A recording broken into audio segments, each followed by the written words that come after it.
When my older brother born, it was war between Iraq and Iran. And after that war, we have another war between Iran army and Kurdish parties.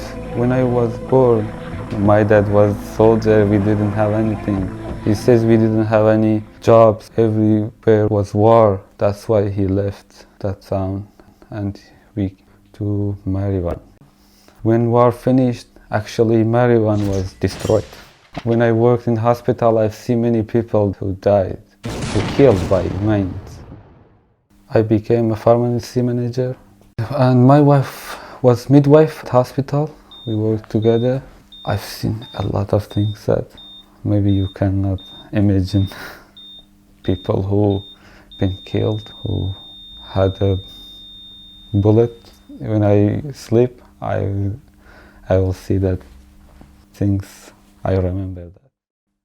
I had the opportunity to learn about my religion, and I had a lot of questions that no one answered to me. We are not allowed to have gospel in Iran. If you have gospel, maybe government hang you. And the problem is nobody protect you, no lawyer. Even your family says government is right. We decided to convert to Christianity, and I discussed about that with my dad. My dad is religious. My older brother's name is Muslim. When I discussed about my view with my dad, they say, "You are not my son. I don't want to talk with you." And he left me. In Iran, not allowed to access to YouTube. We access to YouTube with VPN. There is a Iranian high priest in London. I watched his videos and he talking about Christianity.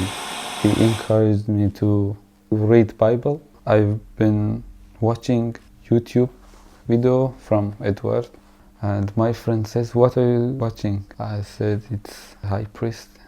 I converted to Christianity." I think my friend reported me, and I had a friend, and he said, "You was a good person in hospital," and I just say that they want to arrest you. You want to say to nurses, to hospital staff about Christianity, and it's not allowed. I rang to my friend and I told him I want to leave Iran. And he said, "I have a friend in Baku. It's northwest of Iran." I had a good car. I bought 20,000 pounds in Iran. And I sold that car. And I went to Baku to see that guy. And he says, "I will send you a peaceful country." I don't know where. We transferred by a van after I think 24 hours, dropped us in the coast, and they was armed. We were 22 person. I remember one guy said, "I don't want to go," and they said, "If you don't go, we will kill you." We were afraid. My wife was pregnant. We transferred by a small boat. I think it was 10 meters, and 2 Russian captains. We've been in I think it was Mediterranean Sea for 7 days. Just water and biscuits, nothing else. After 7 days, he dropped us in a small island. It was 2:00 a.m. It was very cold. We were very tired. We slept in the sand. Early in the morning, police came, Coast Guard. They transferred us to port. I didn't understand them. They speak another language. No interpreters, no lawyers, no food even, just water. They gave our fingerprint by force and said, "Go." After 20 hours in van, he gave us a house, no windows, nothing. We've been in that room for 3 weeks. After 3 weeks he came and said it's the time. It was a night. He transferred us to a gas station. It was a lot of lorries. When we were in the lorry, it was very cold. It was -10, no jacket, nothing.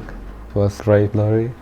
We 5 person in a lorry, my wife and I and 3 guys. They were Kurdish from Iraq. I've been in the lorry for 22 hours.